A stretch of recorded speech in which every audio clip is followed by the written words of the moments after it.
नमस्कार दोस्तों, नए वीडियो में आप सभी का बहुत बहुत स्वागत है। और आज की कहानी का शीर्षक है गलतफहमी। सुजाता ज्यों ही मायके से आई, राहुल से नौकरी करने को पूछ बैठी। राहुल ने कहा, बच्चों की देखभाल कौन करेगा। सुजाता भी कुछ उलझन में पड़ गई, क्योंकि बच्चों का ख्याल आ गया। आखिर इनका भविष्य बीतता जा रहा है और इसी के साथ खर्च और राहुल की चिंता बढ़ती जा रही थी। और राहुल की आय भी कोई बहुत अधिक नहीं थी। सुजाता मात्र करवट बदलकर सुबह करती थी।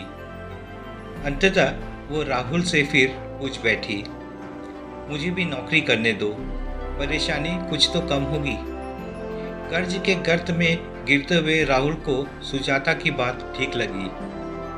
उसने कहा, हाँ कर सको तो ठीक है। थोड़ी कोशिश के बाद सुजाता को भी नौकरी मिल लग गई। अब दोनों कार्यालय और घर के काम करने लगे। एक दिन सुजाता के कार्यालय से आने में 2 घंटे की देरी हो गई। रमेश घर के काम में लगा हुआ है, साथ ही सुजाता के बारे में भी सोच रहा है। तभी सुजाता एक पुरुष के साथ घर में प्रवेश करती है और चाय नाश्ते के बाद उस व्यक्ति को विदा करती है। नवयुवक के जाते ही राहुल सुजाता पर बरस पड़ता है, तू अब तक क्या कर रही थी, जबकि रात के 8 बजने वाले हैं। उल्टा कहीं की इस मंशा की पूर्ति के लिए नौकरी करना चाहती थी। मैं समझा कि दोनों की नौकरी से आमदनी बढ़ेगी और हम अच्छा जीवन व्यतीत करेंगे, पर हुआ उल्टा ही। तभी तो कहा जाता है कि स्त्रियां 4 दीवारी से बाहर जाते ही अविश्वसनीय हो जाती है, धर्म और चरित्र का ख्याल खो देती है।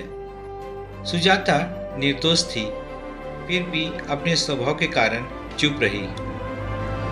रमेश ने कहा, चुप रहने से काम नहीं चलने वाला है। अब मैं तुमसे तलाक लेना चाहता हूँ, क्योंकि अब तुम किसी और की प्रेयसी हो, मेरी नहीं। तुम तलाक के लिए तैयार रहना। बच्चों का भार मैं वहन करूंगा। तुमने मेरे साथ विश्वासघात किया है। आत्मसम्मान की भावना सब में होती है। सुजाता भी भला कब तक शांत रहती। आखिरकार बोल पड़ी, मैं नहीं जानती थी कि आप आधुनिक होते हुए भी इतने शंकालु मानसिकता के हैं। मैं तो निर्दोष हूँ, पर फिर भी यदि आप मेरा किसी से बोलना या किसी के साथ काम करना नापसंद करते हैं, तो मैं भी तलाक के लिए तैयार हूँ। मैं पिंजरे की चिड़िया बनकर नहीं रहना चाहती। ऐसी मानसिकता के कारण ही स्त्रियों को विद्रोह करना पड़ता है। इतना सुनते ही रमेश का पशुत्व जागता है। वह डंडे से सुजाता की पिटाई करता है। सुजाता रोते रोते पूरी रात बिताती है। आज तलाक का दिन है। जीवन साथी बिछड़ जाएंगे।